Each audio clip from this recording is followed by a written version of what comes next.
Ladies and gentlemen, welcome to the Health and Wellness Spot with me, Dr. Lewis. Now, today we are talking about opioids and opiates. So we will know what is the difference, what do they do, and how do they bring about sedation and addiction. So I want you to know that every single drug is regulated by law. However, these drugs in this category, and those drugs that stimulate or depress the central nervous system, which is the brain and the spinal cord, are highly regulated and they are under a law. Narcotics and psychotropic substances, NPS. So basically, narcotics are what we're going to talk about today. Psychotropics are agents like those drugs that are used to control epilepsy, the ones that are used to also sedate you, like diazepam and all this, the CNS stimulants, CNS suppressants. So they lie under psychotropics. Okay, so today we are going to tackle this law. We're also going to tackle specifically the narcotics. And under narcotics, we have opioids and we have the opiates. So what is the difference? Okay, so basically, these are drugs that are just used to numb pain. They help you get relief from pain, and more so chronic pain. So those people who have cancer, those people who have chronic illnesses, those people who have all these problems, okay, that result in chronic pain. This is a helpful video for you because these are the drugs that most people use to numb the pain and also give you the euphoria. Now we realize something important about pain as we go by with the video. So opioids are basically naturally occurring or synthetic products that can stimulate receptors in your system and cause you loss of pain. So basically, there are three types of receptors that are stimulated by the opioids. Number one has to be kappa, number two has to be delta, and number three has to be mu. Do not struggle to cram this. Understand that there are three receptors that are stimulated by opioids and opiates. Okay, so these three receptors are mu, kappa, and delta, and these receptors are in the central nervous system, specifically the brain and the spinal cord. So once you activate these receptors, there are different things that will happen, and pain is the primary goal in this. So as we activate these receptors, we are targeting the loss of pain. Okay, so just take that as a note. So anything that comes as a result of activating these receptors that is not numbing pain, then that will be classified as a side effect of these drugs. And then what are opiates? So opiates are the synthetic products, okay? So they're isolated from now the plant that is called poppy. So this plant produces opiates, produces substances that when you extract them and purify them, then you can use them to also activate these receptors. So basically we have the opioid, then below we have the opiates that have been extracted to help you. Okay, so now these opiates are examples like morphine, pethidine, fentanyl. There's also a drug that is called thebaine. This thebaine is not used in human beings. It's used in basically by those people who carry out wildlife services to sedate large animals like the elephant, because they are highly sedative and they are strong, so they can kill the humans. So, and again, here we have another drug that is called codeine. So codeine is basically a drug that was used to suppress cough. Now remember, that is one of the side effects. We'll get to understand that once you take these drugs, you will have an effect that is called respiratory depression. That's a side effect and it's very dangerous, can kill. So this depression is the one that was utilized under low doses to help you suppress cough. And therefore in cough syrups, there are brands of cough syrups that they used codeine, and these cough syrups were totally abused. So cough syrups that have codeine are now totally regulated under the law, and you cannot purchase them without an appropriate prescription. So they have been classified under prescription only medicines for a reason. They had codeine, and this codeine, being an opiate, is highly sedative, gives you euphoria, so you will feel good when you use it, and then therefore it leads you into addiction. That is number one. Number two, it had a high chance of sedation and also suppression of the respiratory centers in the brain, and therefore people had a difficult time when they take it. They're trying to heal from cough, but they have a difficult time in breathing. Also, children had a problem, because now remember, the children are vulnerable. So the drug called codeine could bring severe effects in these children.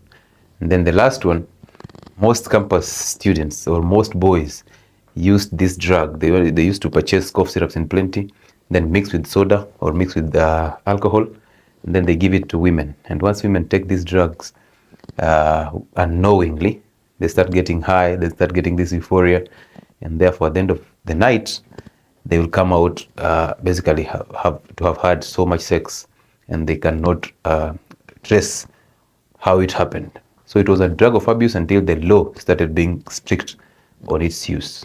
And therefore, cough syrups that have codeine are not supposed to be used if you do not have a prescription from a doctor.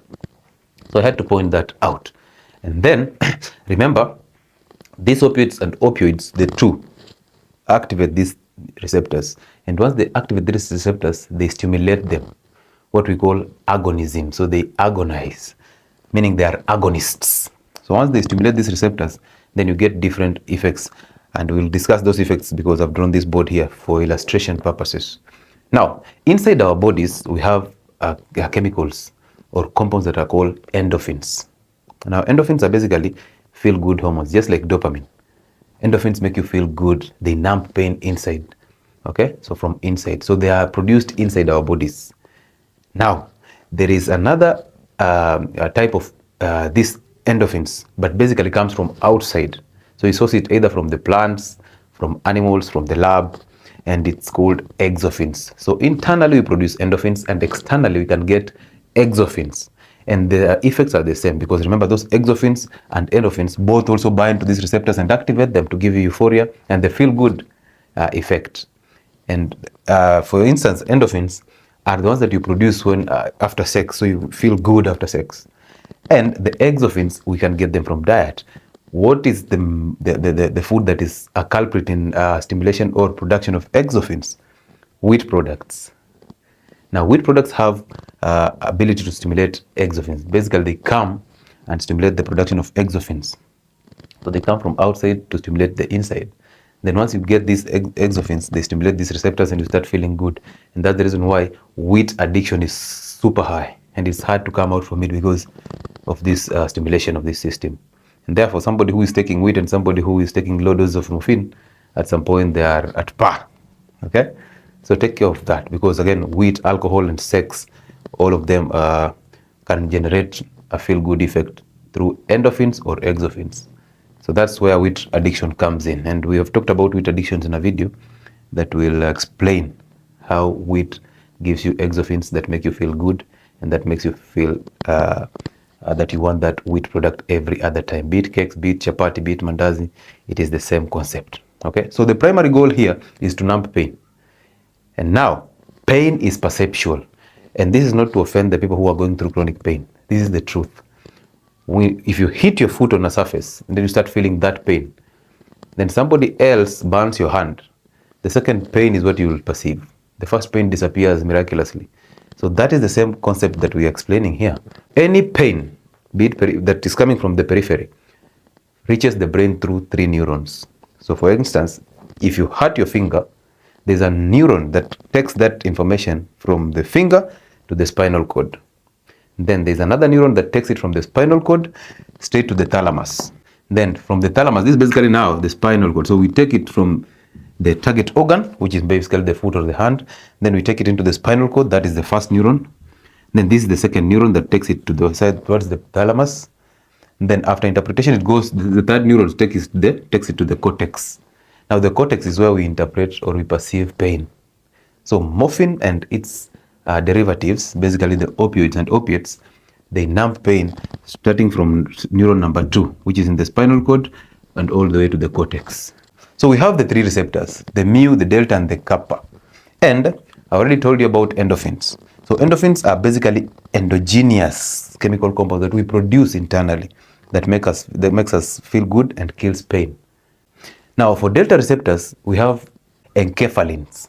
So this, what I'm mentioning, is basically the types of the endorphins. So number 1 is basically the endorphin itself, stimulate the mu receptors.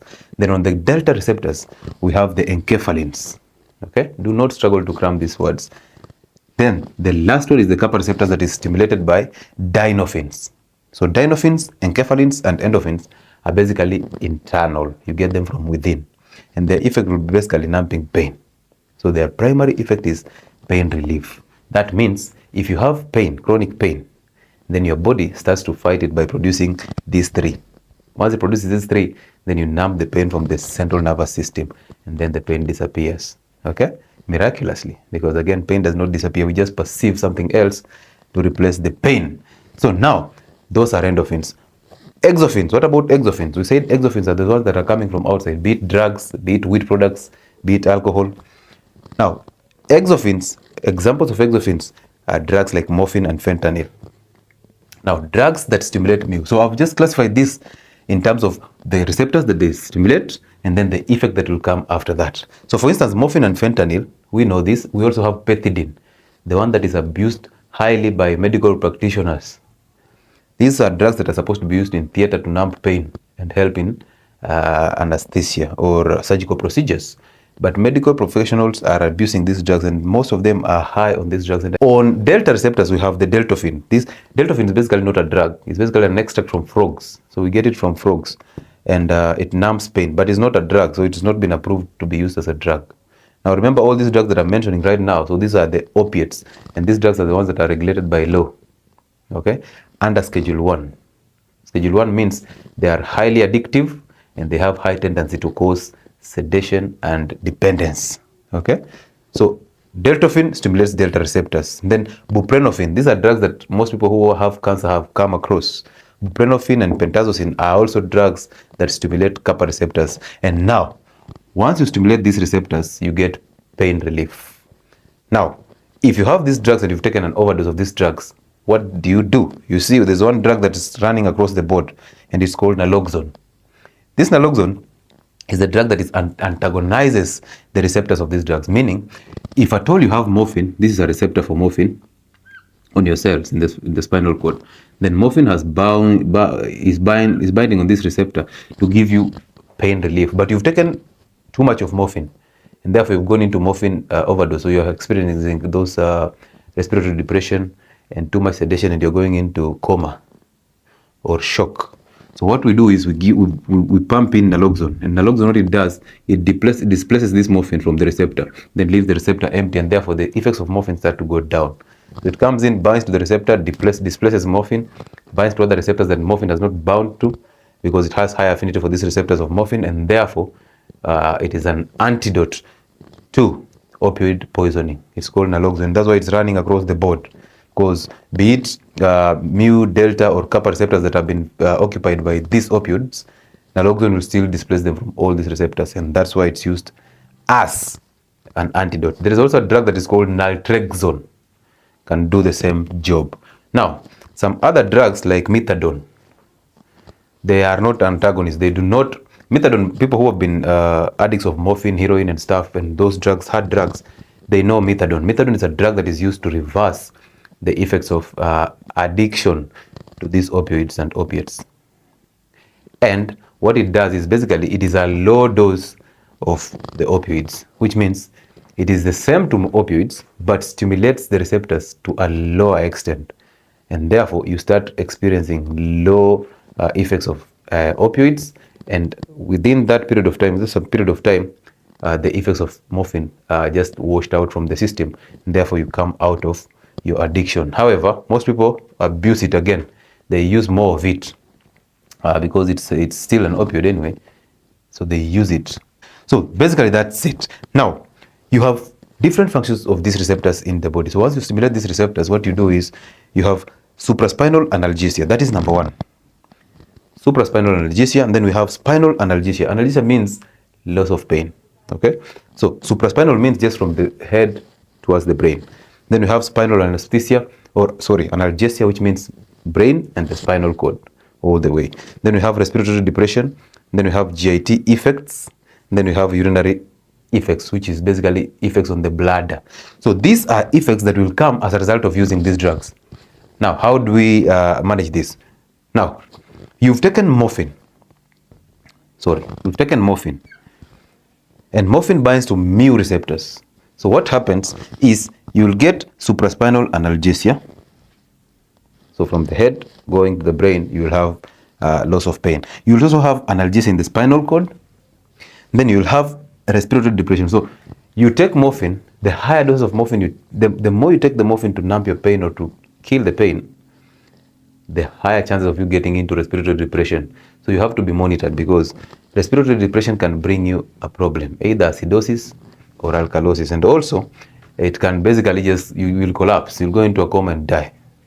So these drugs, as much as they are used, and that's why people who take morphine as a drug of abuse, some of them die. And what causes death is, in the brain, morphine suppresses your breathing centers. Once it suppresses your breathing centers, then you basically die because of respiratory depression.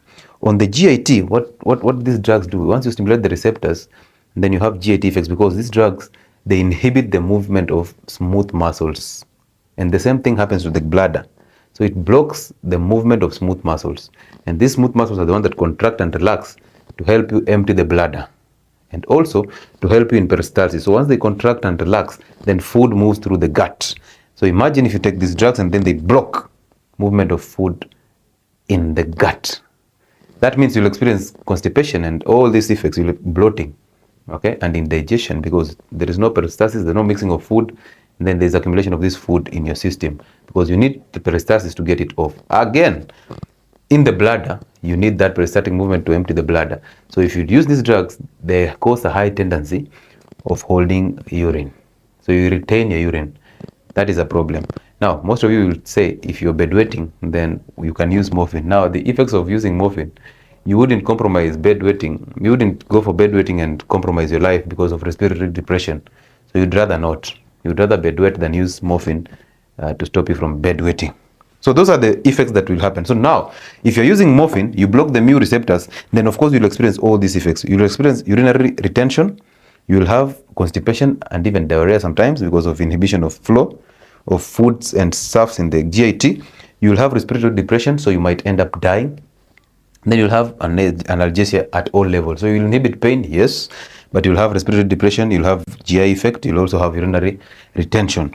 What about delta receptors, which are stimulated by deltofin? This is a drug also, but we don't use it because it's just an extract from the frogs, and it's still under research. So deltofin will stimulate pain loss, so you'll lose the pain. There will no pain at all levels, no pain. However, there is no GIT effect, there is no respiratory depression, and there is no urinary retention. So you see, this can be maximized. The effect of this can be maximized to help people who are suffering from chronic pain to recover. Because if at all we are just experiencing pain and we don't have respiratory depression, unlike morphine, and also GI effect, so we don't have constipation, and we will also not have urinary retention. So therefore, this is a drug that can be utilized perfectly to help people recover from chronic pain, unlike morphine, fentanyl, and pethidine. Good. The third one is kappa receptors, and we are giving either pentazocine or buprenorphine. So these drugs that stimulate kappa receptors, their effects are basically pain killing, yes. What about respiratory depression? There is none. So they do not cause respiratory depression. And then the GI effects are there. So side effects will be there, constipation will be there as usual, and urinary retention will be there. So these people will experience problems with urination. And people who have cancer or people who have gone through chronic pain and have used this morphine, they know. Side effect number one will come as constipation. They know that. So the more you use these drugs, the more you get constipation. And it's chronic constipation. It's very painful.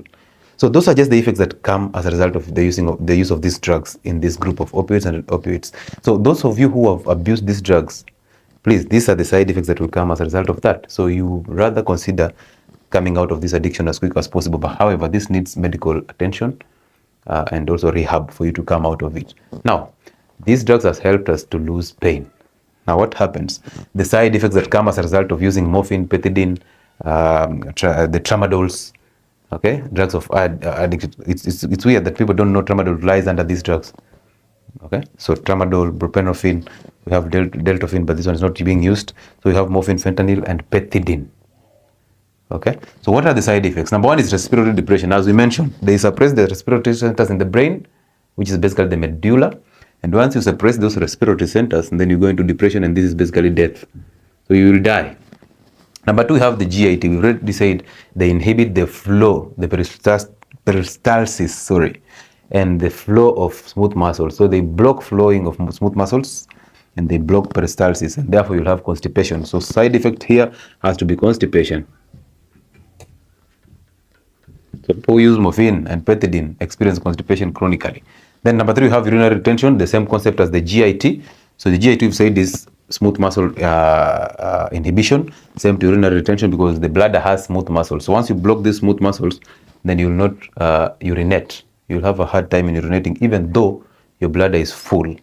Then number 4, we have sedation. Basically, that is what the reason why people use it for abuse. Sedation and euphoria. People want to daydream. People want to feel good about themselves, and that is a problem. That is the cause of addiction, because of activation of the mu receptors. So once you do that, you get that sedation and euphoria, then you get addicted to these drugs and you become dependent on these drugs, and the withdrawal symptoms are very dangerous. Then number 5 has to be addiction, of course, the one that we've said, addiction and dependence. So now, I already told you in this video that once I start ending this video, I'll tell you that morphine, yes, it is analgesic, it kills pain. However, the pain does not go away. If you give somebody morphine and you ask them, has the pain disappeared? They will tell you pain has not disappeared. They just don't care. Okay? So that tells you pain is 100% perceptual. Okay? So you perceive pain in your brain. So pain is nothing but perception.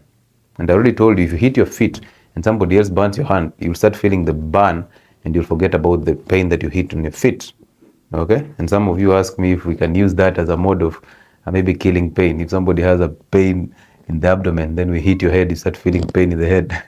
Well, that's a weird way to look at it. However, just know pain is perceptual and it's all in the brain 100%. And therefore, morphine, what it does, and these opioids, what they do, they come in and give you the euphoria. They make you feel good. They make you feel sedation, so you will sleep if you've not slept for a long period of time. And therefore, they'll take that burden off you. The burden of pain will be taken off you. And that's the reason why morphine is used to help cancer patients and chronic illness patients to recover from that pain. So basically, the pain does not go away. The pain is there. What comes in is the euphoria and the feel-good effect and the sedation. And once that comes in, now the pain miraculously disappears.